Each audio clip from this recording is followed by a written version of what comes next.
Hello everybody and welcome to the Kingdom of Ain. In this video, I will be presenting the overall gameplay and main mechanics of our very first game, Beast Slayers.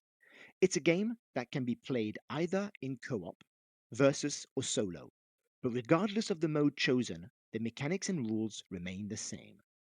I have in front of me one of our prototypes that I will be using for this demo, and I will walk you through a solo initiation. But let's get back to the game. In Beast Slayers, each player chooses a hero from the 20 available. For this demo, I chose Chandy. And while we're at it, let's take a closer look at the character card. Here, we have the name of the hero, her race, and her origin. Then, hero cards have several important characteristics that we need to consider, including the power points. This characteristic will allow the players to use adventure cards and skills, and represents the power and endurance of the character. Then we have the health points or hit points. This characteristic indicates the total amount of damage that this hero can take before succumbing. Note that these numbers represent the hero's maximum totals and they cannot be exceeded, except with certain equipment cards, which will allow you to increase them. But we will see that later on. We have after the hero's special abilities, which is unique to each character and are active throughout the game. Once our hero has been selected, we will need to choose a class from the 6 available in the main game. For this game, I chose the Ranger. So let's take a closer look at the reference card. Here, we find the name and description of the class. Then, we have the specializations and restrictions that this class will bring to your hero. Specializations are bonuses that you will receive, and restrictions will constrain the hero during the game. If I look closer at the Ranger, I see that I gain an attack bonus with all ranged weapons, and I can keep an additional travel card at the end of the travel phase. But on the other hand, I cannot equip my hero with heavy armor, which is the red little dot that we can see here. Then, as explained, each class comes with 4 skill cards, which have a cost ranging from 1 to 4. These cards can be played at any time during the game, as long as you pay its cost. So, to use them, you must pay for them by discarding a number of power tokens equal to their cost indicated here at the top of the card. Okay then, now that we have covered the character and the class cards, and since we are at the beginning of the game, I will take my power tokens up to my indicated maximum that we can see on the card here. For Chandy, that number is 9. So I will just basically pick up to 9 tokens of power. That's 1, 2, 3, 5. There we go. That's 9. Okay, so here we are. That's 1, 2, 3, 4, 9. So I am now ready with my maximum amount of power tokens. I will now simulate the use of a skill by paying for it. I am going to choose my Hawkeye skill and pay the 3 power points that is indicated at the top of the card by discarding the tokens like this. And then I will apply the effect written on the card. As soon as the skill has been used, it is turned over and can no longer be used during this turn. We will recover it during the organization phase, as I will explain to you later.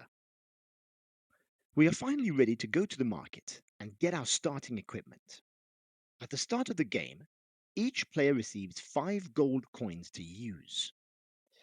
I advise you during your first game to read your class card carefully because it will really guide you in your choice of weapons and equipment that you will buy. For example, the Ranger receives bonuses with ranged weapons, so I'm probably going to look for a bow to start with. I also notice, looking at my restrictions, that I can't equip red armor, which is heavy armor. It is important to remember this to avoid mistakes. We then take the basic equipment cards, which we can recognize from the small white diamond at the top here, and then we go and buy what we need. But before buying anything, let me first of all show you the different type of equipment cards that we have. So I'll just get one of each out for you so that you can have a look. Okay, like this. Here we go. Perfect. Okay. First of all, you need to know that a hero can equip up to two one-handed weapons or one two-handed weapons or a ranged weapon. Concerning weapons, there are four types. One-handed weapons are recognizable by the small hand in the icon. Two-handed weapons have two small hands here. Ranged weapons have a small little arrow. And hybrid weapons that can be either equipped with one hand or two hands. They are easily recognizable with their gold border and their cut symbol.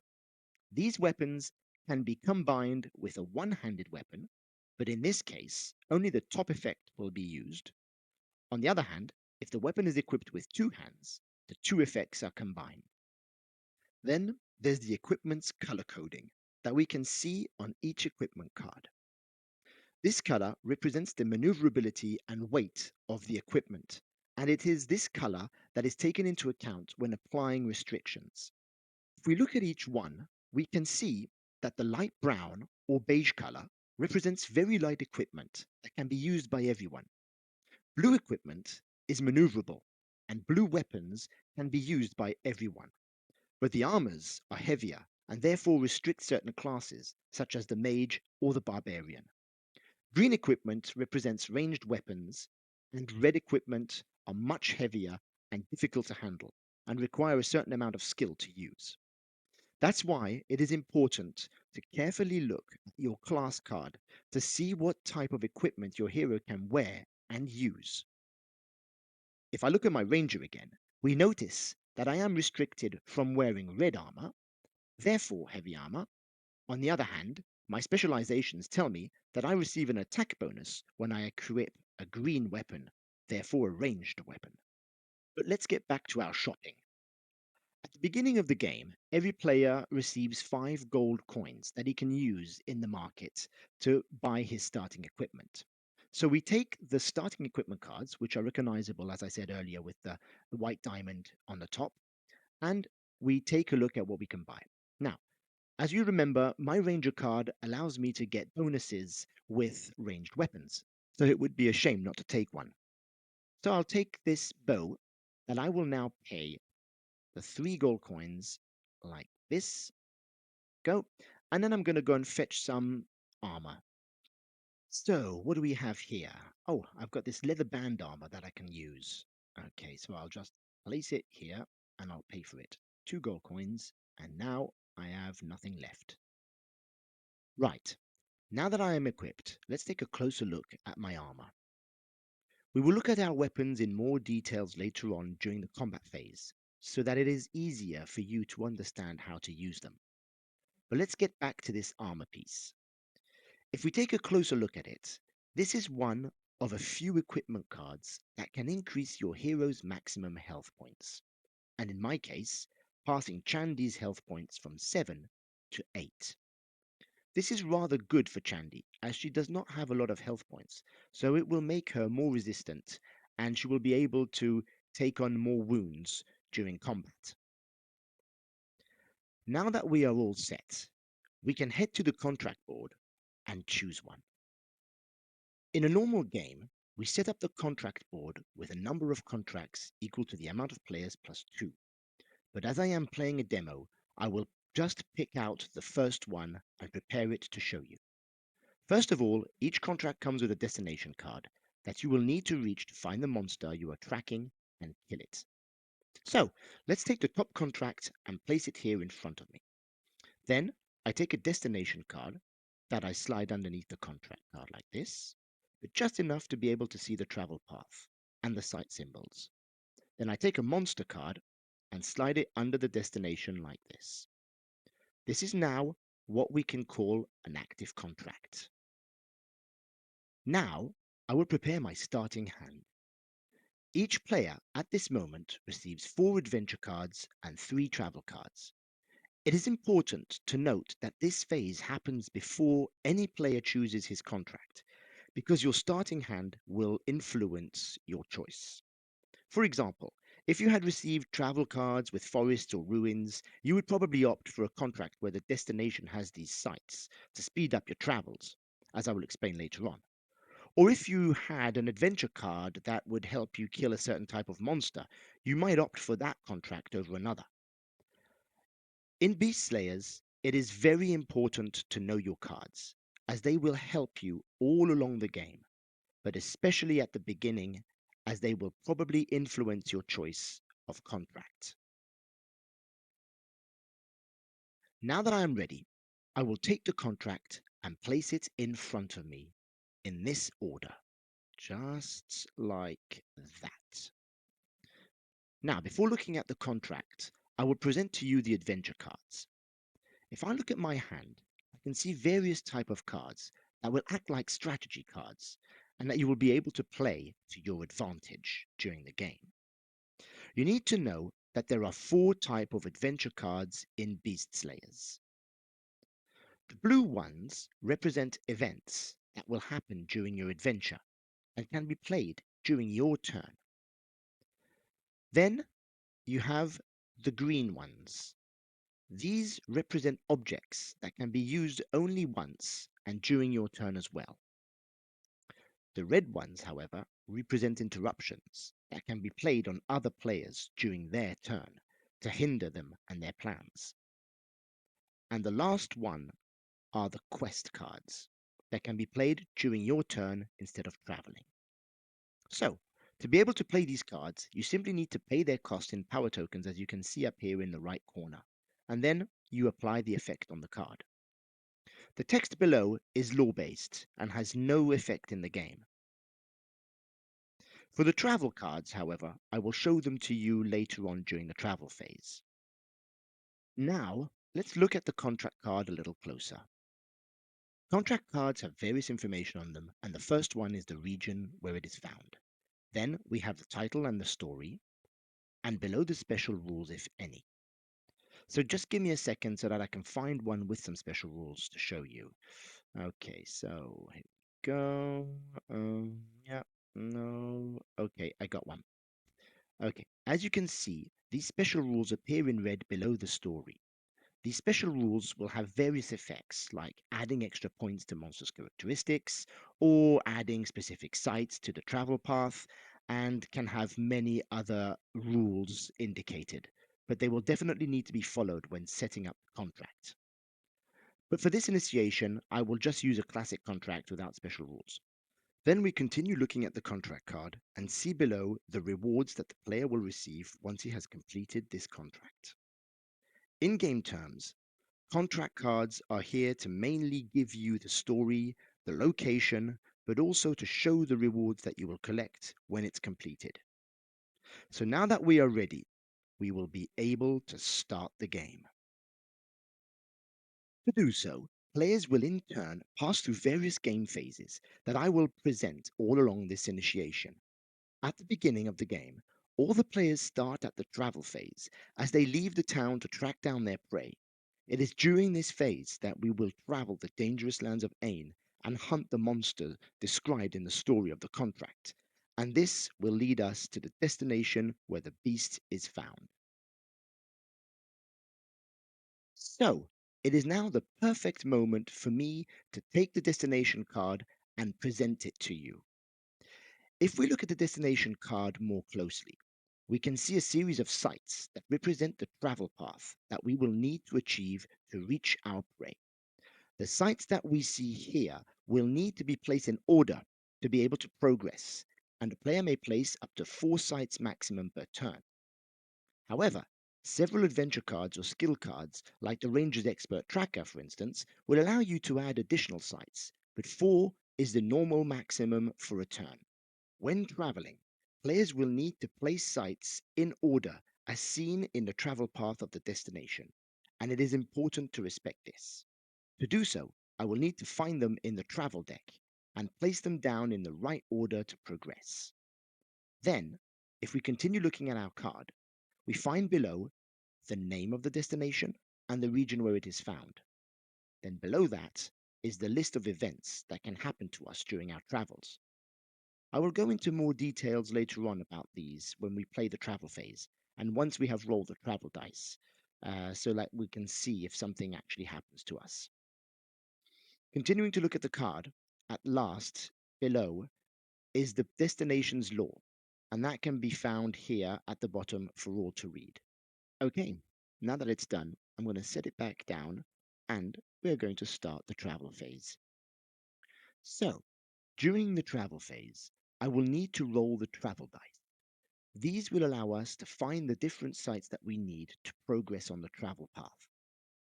So, just concerning the dice, we want to apologize for not having the final ones in this video, but we are still looking into our choices to ensure that we have the appropriate look and feel that reflects this dark fantasy world that we have created. So instead of having some really cool looking engraved dice, we just basically have these sticker dice, but they'll do for this demo. I also want to remind that this is a prototype and that there will probably be some changes that will happen to the overall look before the end. But let's get back to the game. If I look at the travel dice more closely, we see four different possibilities. First of all, we have the footprints. Now these allow us to draw cards from the top of the travel deck equal to the number of footprints on our rolled dice, as we can see here. Then the second one is the map. These allow us to fetch a base site of our choice in the travel deck and add it to our hand. We may do this for each map on our rolled dice. Note that I refer to a base site because the travel deck hides many special sites that will greatly help you during your travels. So with a map symbol, you will be able to go and pick up one of the main 6 base sites in the travel deck. You can either go and pick up a forest, a plain, a swamp, a mountain, a coast, or a ruin. We see then on each site cards the little symbol in the upper left corner that represents the site type, and that can be found in the travel path of our destination. Let's get back to the dice. On this side, we find a monster strike. These represent unfortunate events that can happen during your travels and will activate the destination's travel event depending on the number of strikes rolled on your dice. The more you roll, the worse the event. Note that we may only roll 3 travel dice per turn, so you only have a maximum of 3 strikes that can be applied. And the last side is empty, so nothing happens. Right, now that you are acquainted with the various travel symbols, I will be able to start my hunt. As this is the first turn of the game, I will head out of town to track my prey across the dangerous lands of Ain by rolling the 3 travel dice. So let's go. I've got the 3 travel dice in my hand, and I'm going to roll them once. Note that I cannot re-roll these dice unless a card or skill says otherwise.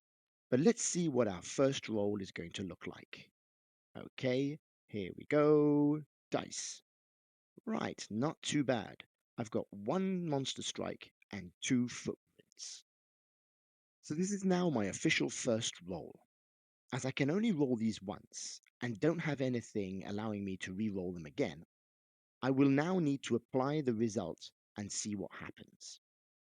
When applying the result of the dice, we need to resolve them in a certain order, starting with the monster strikes, then the footprints, and finally maps, if I had rolled one. The reason why we resolve maps last is because if you had drawn the card you were looking for with your footprint, you would be able to go and fetch another one with your map. This allows us to grow our chances of finding what we really want. But let's get back to my initial roll. I got 1 monster strike and 2 footprints, as so. So let's now apply the monster strike by comparing the amount I rolled to the destination's events. As I roll only one, I apply the first event in the list. This indicates that I am a stray and must take a stray token and add it to my hero's card. So I'm just going to pick one up like this and I'm going to put it here like that. This is what we call a negative condition, and I will explain it in more details when we get to play it during the next travel phase. Now that we have applied the strike, we will apply the footsteps. As I have 2, I can go and draw the top 2 cards of the travel deck and add them to my hand. So, I get one forest and one mountain. Okay. Now, if I look at my hand, I see that I have a coast, a ruin, a swamp, a forest, and a mountain. My problem, however, is that I am still needing the plain, which is the first site that I require to progress on my destination card. Because I don't have it, this means that I won't be able to place any sites this turn.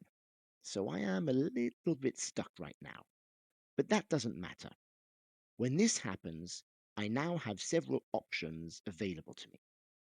I can either play adventure cards that will have various game effects like adding footprints to my roll or allowing me to fetch the various cards from the travel deck or other possibilities, or I can use a skill card that might help me, as we will see in a moment. The last option is to set up camp for the night.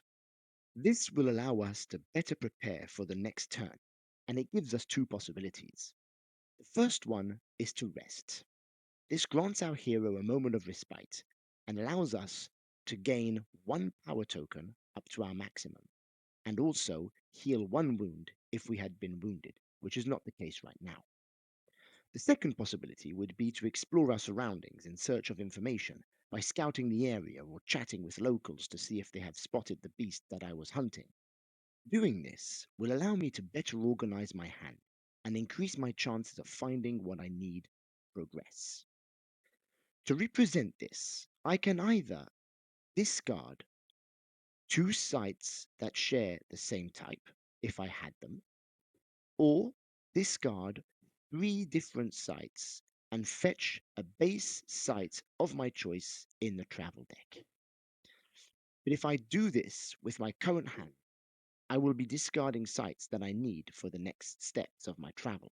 If I look at my hand, I see a forest, which represents my second site, a mountain, my third, and a ruin for my fourth. Because I can place up to four cards in a single turn, if I discarded these, I might find myself needing them in the future. So I would rather use one of my skills that might just help me get what I need.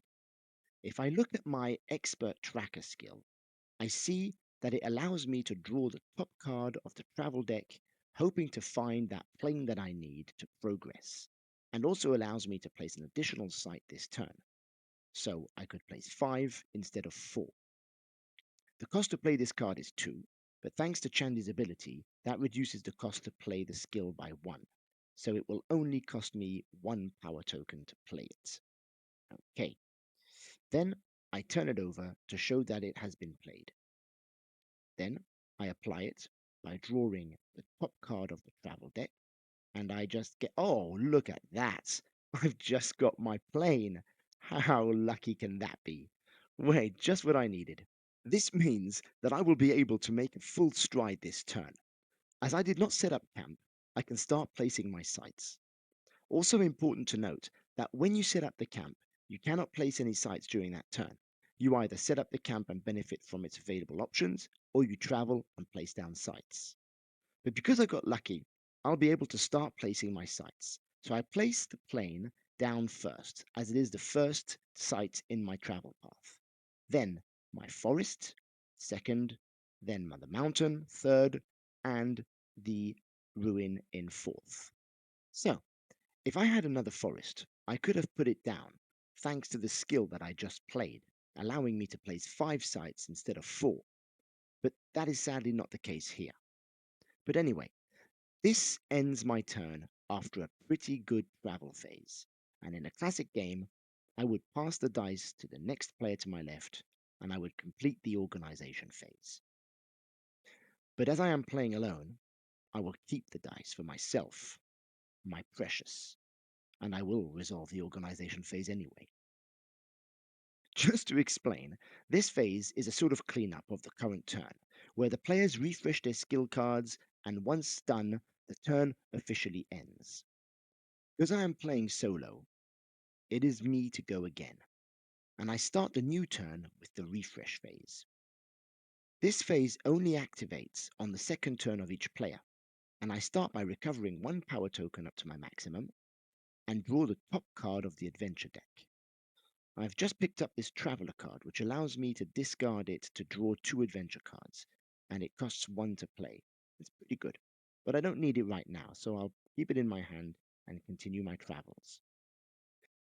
Before rolling my dice again, I will use one of my skills, which is the Scout skill, hoping to reach my destination this turn. If I look at my Scout skill, it allows me to draw the top 3 cards of the travel deck and place them in any order on top or underneath the travel deck. This is quite good.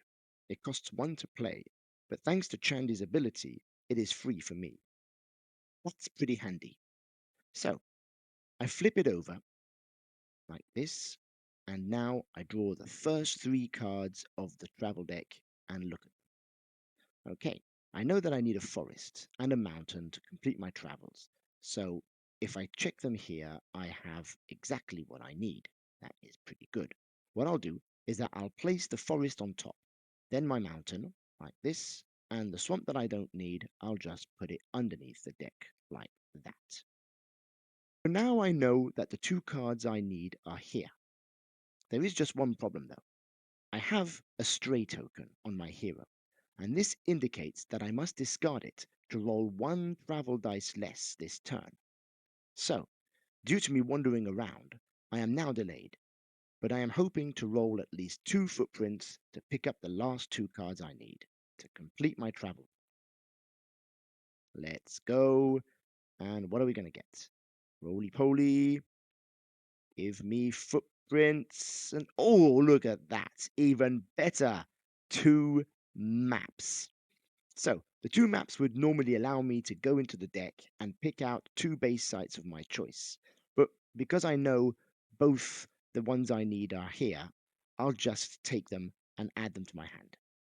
Normally, each time we search through a deck, we always need to reshuffle it after. So that's what I'm just going to do like this, and I will now put it down. Okay, now that I am able to finish my travel path, I will add my forest and finally my mountain. Done. That's it. I now take all my travel cards and discard them in the same order they were placed. The reason for this is that there are many cards and skills that allow players to go and fetch cards in the various discard piles. Whether it being in the adventure discard pile or the travel one, other players might be interested in the last card I place and will be able to go and pick it up if they want or can. I also forgot to mention earlier during the organization phase that I must also reset my hand during that time. This means that at the end of my turn, I can only have a maximum of 3 travel cards and 7 adventure cards in hand. Any cards in excess are discarded. I have 2 travel cards left in my hand, and as I am a ranger, I can keep an extra one. It is important to know what travel cards you have in your hand, as when playing a normal game, we will be required to go and take on other contracts. So it's already good to know and start looking what different type of contracts we'll want. Like for instance, as I have a coast and a swamp, I might be looking for contracts with destinations with these 2 travel sites in them. Anyway, now that I have arrived at the Kalashanti Gateway, I will pass to the organization phase to finish my turn and get ready to face the monster. As it is my turn again, I start with the refresh phase. As usual, I will draw a card from the top of the adventure deck and take it into my hand. Okay, like that. Then I will take a power token up to my maximum, and okay, and now I can place my travel cards aside as I won't be needing them until the end of the combat phase. It is now the perfect opportunity for us to take a closer look at the monster card and check out the details on it. So, let me grab it like this and let's have a look at it closer. First of all, we start with the reputation number. This represents the amount of reputation you gain when you slay this beast. We then have its characteristics. This beast has 3 in attack, 4 in defense, and 9 health points. These numbers are static and cannot be changed, except by equipment cards or the monster special abilities. For instance, we can see here that if we roll two monster strikes, the beast increases its attack value by 2, passing it from 3 to 5. Other effects may change these stats, such as contracts, special rules, or campaign scenarios, but otherwise they remain the same. This will allow us to better manage our combat, as we will see later on. Then, below, we have the beast's name and its type. This is important information, as you may find certain adventure cards that will give you bonuses against certain type of monsters, so it is good to know when preparing to fight them. The type will also allow your hero to gain extra reputation points at the end of the game for each additional monster of the same type you kill. Say that Chandy wants to be known as a mighty beast slayer. She can focus on monsters in contracts that share the same type as this one to amass more reputation points at the end by killing them. This will allow her to increase her visibility among the locals, and she will probably end up with a cool nickname like Chandy the Beast Slayer that will make her known across the kingdom. Anyway, it is also important to know that you don't just earn reputation by killing monsters, but can also acquire additional reputation through other means. One of these is through the regions that you can find on your different contracts. As for the monsters, if you accumulate several contracts from the same region, you will also gain more reputation. You may also receive reputation points by finding legendary equipment or traveling to dangerous destinations, or even through side quests hidden in the adventure deck.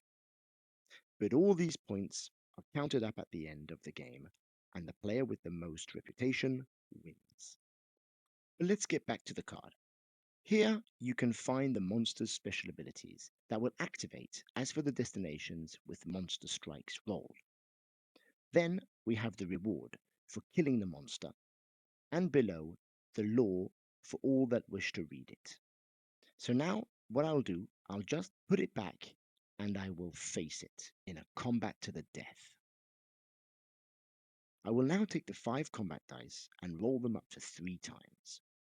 In Beast Slayers, combat is simultaneous, which means that I will manage my attack and defense using the same dice. Then I will compare the result to the monster's characteristics to calculate the outcome. But first of all, let's take a closer look at the combat dice. First, we have the swords. These represent one hit that we inflict to the monster. Then we have the critical hit, which will activate certain skills, cards, and abilities, but also counts as 2 hits. Then we have the shield symbol. This represents a defense point that is for the players. And lastly, as explained earlier, the monster strikes that will activate the monster's special attacks on its card. When we roll the combat dice, we can roll them up to 3 times, except the monster strikes. These are locked and cannot be re-rolled unless a card, ability, or special rule says otherwise. At the beginning of the game, each player starts with 5 white combat dice. You may gain additional dice later on through various cards and equipment, but for now, I will roll the 5 dice and see what happens. I will explain how combat works as we progress through the fight, but let's get these dice rolling. Okay, let's see what we can do. Okay, that is not too bad. So, if I look at my roll, I have 1 monster strike, 2 shields, and 3 swords in attack. When resolving the dice, we must resolve them in a specific order, just like for the travel dice. We always start with the monster strikes, then the monster's attack on us, which means resolving our shields, then our attack on the monster. So even though the combat is simultaneous, we still resolve the dice in this order for organizational reasons. It makes it easier for each step of the combat to be resolved individually. So now let's take a closer look at the weapon card to better understand how it works. Okay, just pick it up. Right. I've already explained the top part of the weapon with the name, cost, color coding, and its level. So I will focus on its effects instead. Weapon effects can be used at any time during the combat and are simply applied. The effects will also influence the way you fight. Because if we look at the short bow, we can see that we can cancel a monster strike rolled on my combat dice. This means that I can basically take this dice and ignore it. But for the moment, it is still locked, as I haven't finished rolling my dice. Right, I can now look at my result. If I compare my first roll with the monster's characteristics, I see that this direwolf has 3 in attack, and I have 2 shields. This means that if I subtract my 2 shields from his attack of 3, I would be taking 1 wound. Now, for my attack. I am currently at 2 plus 1, 3, and compared to his 4 in defense, I will not even harm him. But let's now look at the equipment bonus that I received from my class card. As a ranger, I am an expert with equipped ranged weapons, green background, granting me a +1 bonus to my combat dice. This means that I can take a bonus token and add it to my weapon card. So I'm just going to do that. Perfect. Right. It is important to know your class card so that you don't miss out on your bonuses. Now, if I look at my shortbow, not only do I cancel monster strikes, but I also get a +1 bonus to my dice. But even with this, I still don't have enough to harm the beast. My 4 attack against its 4 in defense is 0, me needing, of course, at least 5 swords to inflict a wound. But that doesn't matter. This is still my first roll, and I will now be able to roll my dice another 2 times.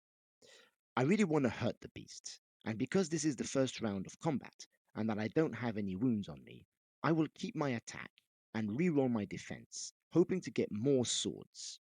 I know that its attack is 3, so worst comes to the worst, I take 3 wounds in my face, but I will definitely survive. Come on then, let's go. Let's roll these babes and hope for some swords. Okie doke, let's go. Come on, dice. Okay. So, 2 shields. Right, we're back to where we started earlier. But that doesn't really matter because this is, of course, my second roll and I'm allowed 3 rolls. Third roll, come on, I want swords. Oh, now we're talking. This is really good. Yes, because not only do I have swords, but I'm also going to be able to do a real master strike, as I'm going to show to you later on. So as this was my final roll, I will now apply the combat result in the order given earlier. But before doing that, I will look at what I can do to change the final outcome. At this stage, I may play any amount of adventure cards, abilities, or skills, or even equipment cards to change or re-roll my dice, or even cancel them, like with my bow, for instance. Because I can use skill cards, I will be playing later on my headshot skill, that will definitely inflict heavy damage to the beast. But before we actually use those, we'll need to start applying the monster strikes first. As my bow cancels 1 monster strike, I can remove this one from my result and continue by calculating the damage I take. As I don't have any shields at all, nor on my dice, nor on any equipment card, I cannot defend against the monster's attack. And hence I take 3 minus 0. I take, yep, that's right, 3 wounds like that. Okay, that was a bit painful, but it's okay. I'm surviving. Now it's my turn. Count the number of swords on my dice, which is 6, with my bonus token. Then I deduct the monster's defense value of 4, giving 2 wounds to the creature. But as mentioned earlier, I will use my headshot skill. That tells me if you have rolled at least 3 swords on your white combat dice, change them all into critical hits. Now that's pretty good. It costs 4 to pay, but with Chandy it only costs 3. So I pay my tokens as so. That's okay. I flip my card round, okay, and I apply its effects by changing all my swords into critical hits. And now this is going to hurt. Right, now that's done, I could continue by playing adventure cards or other skills, but I would rather keep them in case of need. Yeah, you never know what can happen after. So now that I have played everything, I can calculate the damage I do to the beast. I've got, so here, that's 9. Right, 9 minus 4 gives him 5 wounds. And whack! That was not bad. Right into its face. So if we look at the overall combat, it has been quite offensive. I took 3 wounds, but the beast took 5, which is quite good, because he is now left with 4 health points, and me with 5. Not bad at all. So, now that we have finished our combat phase, we pass then to the next player, or, because I am alone, I will head to my organization phase and go again. I now play, once this done, my refresh phase by taking back 1 power token, like this, okay, and I draw the top card of the adventure deck. Oh, cool, another offensive card. Might come in handy. Let's go for round 2. I will place everything back in order. I will take my dice, and I am going to really hope to kill the beast this turn. So let's roll these and see what we can get. Come on, dice. Okay, yes, now this is looking pretty good. But now that I have harmed him in the previous round, I must not forget that Chandi only has 5 health points left. She has her 7 base, plus 1 for the armor. So I will need to be careful this turn. I don't think that I will go charging at the beast, arrows are blazing. So I know that I am not inflicting too much damage to the creature, but I really want to be careful. I mean, I could also, looking at my dice and seeing the 3 swords here, reuse my headshot, and that's probably what I'm going to do later on. But first of all, I really want to make sure that I'm defending myself.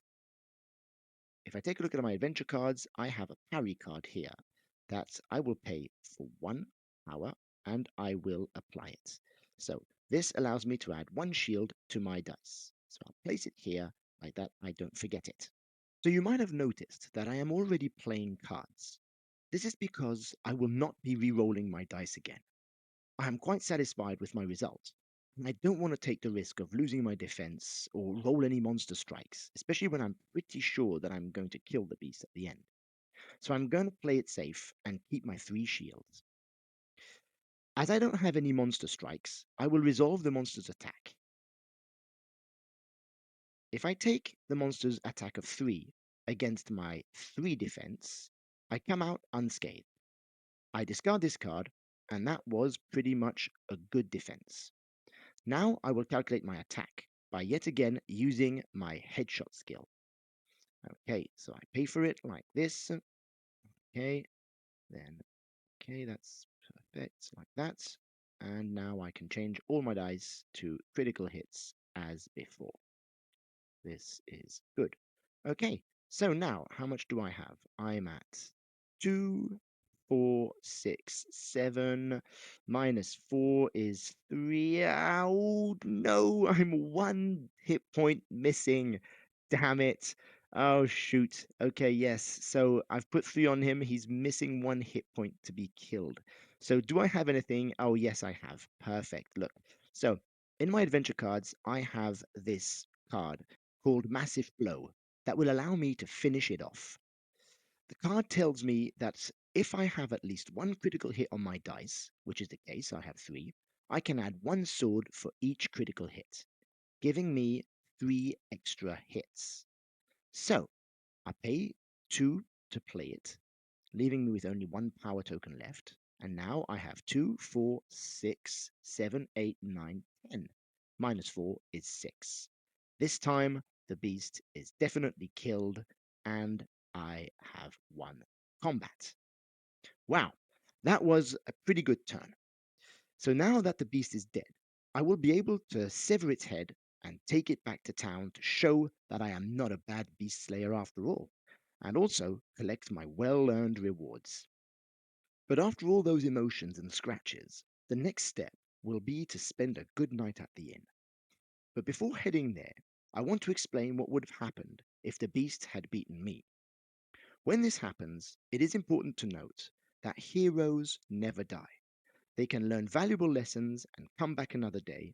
But in Beast Slayers, heroes are pretty powerful and hence survive any severe beating. Heroes can only die in the campaign, as you start off as weaklings before becoming legends. But in the main game, the heroes are already pumped up. So if the beast reduces our health points to 0 or less, we discard our active contract, including the destination and monster cards, and spend the next turn healing at the inn. And then we go back to the contract board to select another contract and go at it again. It can also happen that the monster and the hero go down together. As explained, combat in Beast Slayers is simultaneous, which means that both can be taken down together. When this happens, you are still considered victorious and win the contract, meaning that you still get your reputation and the rewards. But as you are also severely wounded, your night at the inn won't be so pleasant as if you had come out on top. Note that when you are severely wounded, you still take a reputation penalty equal to the monster's level. So, for instance, here, I would be gaining 2 reputation points for killing the beast, minus the 1 reputation point lost for having been taken down, which will give me a total of 1 reputation point for this contract. And I will still get my rewards. I will, however, also need to spend my next turn healing at the inn. But anyway, this isn't the case. Here I am victorious, and I head back to town, the beast's head in my hand, and I proudly show it off to the villagers.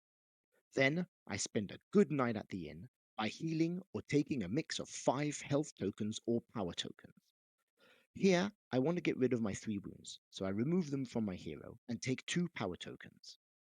Then, after having had a good meal and a good night's sleep, I head next morning to see the mayor, and he tells me, "Ho, ho, ho! Here are your well deserved rewards."